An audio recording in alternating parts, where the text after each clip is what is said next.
तो यार आप सबके अमेजिंग क्वेश्चंस के साथ welcome back to ask nerd. आज का पहला क्वेश्चन पूछा है निशांत ने कि नैनो गॉन्टलेट तो स्पेशली इन्फिनिटी स्टोन्स के लिए बनाया गया था, पर टोनी का आर्मर तो ऐसा करने के लिए नहीं बना था, तो उसने स्नैप कैसे किया। उन्होंने देन स्पेशली मेंशन किया है कि एक प्लॉट होल भी है कि हल्क के स्नैप से पहले मैकेनिकली स्टोन को गॉन्टलेट में डाला गया, लेकिन टोनी के पास अपने आप ये कैसे चला गया। तो यार देखो क्वेश्चन में ही आंसर है। जिस तरह से वो नैनोटेक से बना हुआ गॉन्टलेट था, वैसे ही टोनी का पूरा सूट ही ऑलरेडी नैनोटेक से बना है। इन्फिनिटी वॉर में इसे बहुत ही अच्छे से दिखाया गया था कि कैसे इसके हेल्प से वो किसी भी वेपन को क्रिएट कर सकता है।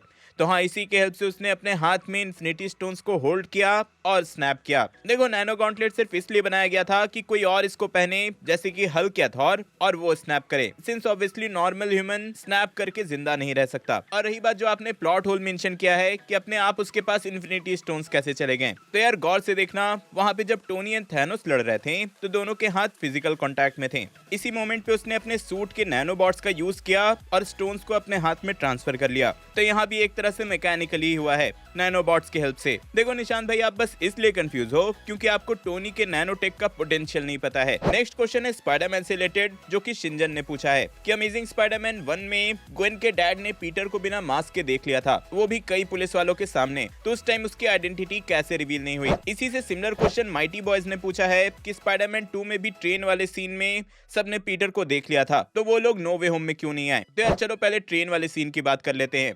तो वहां जहां तक मुझे याद है कि सबने बस पीटर का फेस देखा था, वहां किसी को ये नहीं पता था कि पीटर पार्कर स्पाइडरमैन है, तो ऑब्वियस है कि वो लोग नो वे होम में आ ही नहीं सकते। लेकिन अगर सोचो इफ उनको पता भी रहता कि पीटर पार्कर ही स्पाइडरमैन है, तो उनको आते हुए दिखाया ही क्यों जाता। लिटरली वो लोग इतने इंपॉर्टेंट तो थे नहीं। ऐसे भी एंडिंग में और भी कई सारे लोग आने वाले थे, जैसा हमने देखा ही था। तो कोई ये नहीं बोल सकता कि ये कैरेक्टर आया और ये कैरेक्टर नहीं आया, बल्कि सारे के सारे कैरेक्टर्स आने वाले थे, लेकिन डॉक्टर स्ट्रेंज ने उन्हें रोक दिया। अब अमेजिंग स्पाइडरमैन के उस सीन पे आए तो ध्यान दोगे तो क्लियरली मास्क हटाने के विदिन कुछ सेकंड्स में ही उसने आसपास के सारे ऑफिसर्स की कुटाई कर दी थी, जिसके बाद मोस्टली सब बेहोशी थे। एंड उस पूरे टाइम ने उसने अपना फेस नीचे कर रखा था, किसी ने भी उसका चेहरा क्लियरली नहीं देखा था, इसलिए किसी और को उसकी आइडेंटिटी पता नहीं चली। अब नो वे होम की एंडिंग की बात हुई है, तो हिमेंद्र ने क्वेश्चन पूछा है कि सुपर विलन को जब क्योर कर दिया गया तो उनके साथ उनके टाइमलाइन में क्या हुआ, इससे क्या स्टोरी चेंज हो जाएगी, अल्टरनेट टाइमलाइन बनेगा। तो हाँ, मुझे लगता है फॉर श्योर इससे स्टोरी चेंज हो जाएगी। जैसा नो वे होम में एस्टैब्लिश किया गया,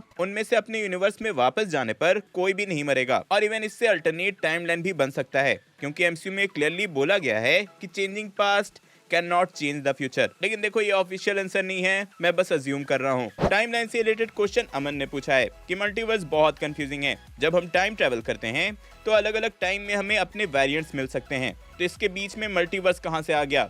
लोकी में एक्सप्लेन किया गया था कि अल्टरनेट टाइमलाइन क्रिएट हो जाता है, तो यही अल्टरनेट टाइमलाइन दूसरा यूनिवर्स है क्या। तो भाई आपके क्वेश्चन से ही पता चल रहा है कि आप अल्टरनेट टाइमलाइन और मल्टीवर्स में कंफ्यूज्ड हो। देखो मल्टीवर्स एंड अल्टरनेट टाइमलाइन बिल्कुल अलग अलग होते हैं। मल्टीवर्स मतलब मल्टीपल यूनिवर्स, और टाइमलाइंस बोले तो हर यूनिवर्स में जो टाइम का फ्लो है वो कैसे हो रहा है। एग्जाम्पल के लिए मान लो कि 2 यूनिवर्स हैं, फर्स्ट यूनिवर्स का भी एक टाइमलाइन होगा एंड सेकंड यूनिवर्स का भी एक टाइमलाइन होगा। अब अगर कोई फर्स्ट यूनिवर्स में टाइम ट्रेवल करके पीछे जाता है एंड कुछ मेजर चेंजेस नहीं होते हैं, तो उससे अल्टरनेट टाइमलाइन नहीं बनेगी। लेकिन इफ कोई मेजर चेंजेस हो जाते हैं तो अल्टरनेट टाइमलाइन क्रिएट होता है। यही अल्टरनेट टाइमलाइन हो सकता है कि दूसरे यूनिवर्स के टाइमलाइन से कोलाइड कर जाए, तब यहाँ जाकर वेरिएंट्स एक दूसरे से मिल सकते हैं। एक तरह से कह सकते हो कि एक यूनिवर्स से दूसरे यूनिवर्स का ये एक रास्ता बन गया है। लोकी के एंडिंग में ही ऐसे कई सारे रास्ते बन गए थे, जिससे कि मल्टीवर्सल वॉर हो सकता है। देखो इन सिंपल वर्ड्स बोलूं तो आप टाइम ट्रेवल करके अपने वेरिएंट से नहीं मिल सकते, आप अपने पास्ट या फ्यूचर से मिल सकते हो। जैसे एंड गेम में कैप्टन ने अपने पास्ट सेल्फ से लड़ाई की, वैसे ही ऐसा इसलिए क्योंकि time travel within 1 universe ही होता है। लेकिन हाँ, टाइम ट्रेवल में कुछ गड़बड़ी हो गई और कुछ मेजर चेंजेस हो गए तो अल्टरनेट टाइमलाइन बन जाती है और 2 यूनिवर्स के टाइमलाइन आपस में कोलाइड हो जाते हैं, और इस केस में हमें वेरिएंट्स देखने को मिलते हैं। इसको टाइम ट्रेवल नहीं, इसको मल्टीवर्सल ट्रेवल बोला जाएगा। इसके बाद कुछ सिंपल क्वेश्चंस हैं। इफ टेज़रेक्ट ऑलरेडी एसगार्ड पे था तो हेला कॉन्स्टेंटली बाइफ्रॉस्ट के पीछे क्यों थी। स्पेस स्टोन का यूज करके वो कहीं भी जा सकती थी। तो देखो ये इतना कॉम्प्लिकेटेड नहीं है। आई गेस हेला को फॉर श्योर पता था कि टेज़रेक्ट क्या है, इसके क्या पोटेंशियल है। भाई इतने टाइम से वो ओडिन के साथ लड़ रही थी, लेकिन मुझे लगता है कि सिंस हेला को पूरी की पूरी आर्मी के साथ ट्रैवल करना था, इसलिए वो बाइफ्रॉस्ट यूज करना चाहती थी। टेज़रेक्ट से एक बार में एक टाइम में कुछ बंदे ही टेलीपोर्ट हो सकते हैं। हाँ मुझे पता है कि आप लोग अवेंजर्स का कमेंट करने वाले हो कि भाई वहाँ चित्तौरी की पूरी आर्मी आ गई थी, तो यार वहाँ टेज़रेक्ट के पावर को एक मशीन के थ्रू एनहांस किया गया था। इवन आप नोटिस करोगे कि जब थैनोस ने भी कई जगह स्पेस स्टोन का यूज किया है तो उसके साथ पावर स्टोन का भी यूज किया गया है, जिससे स्पेस स्टोन का पोटेंशियल बढ़ जाता है।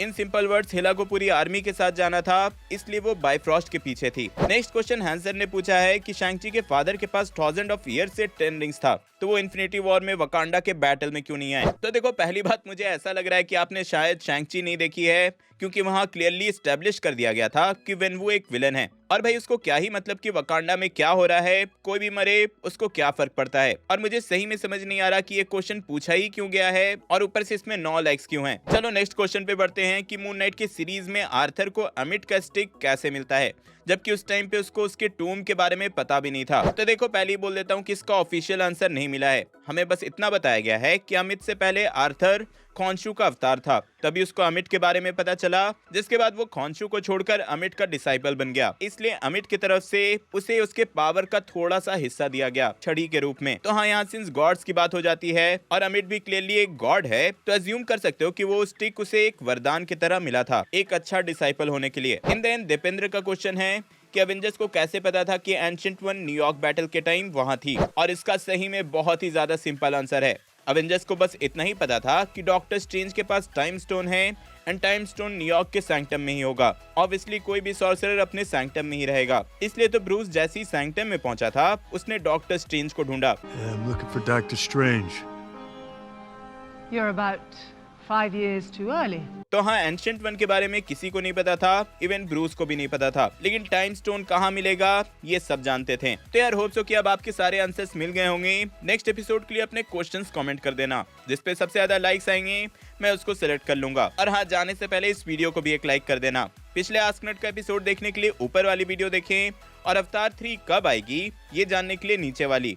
मैं जल्दी और नए वीडियो लेकर आऊंगा। टिल देन, बी देसी, बी नर्ड।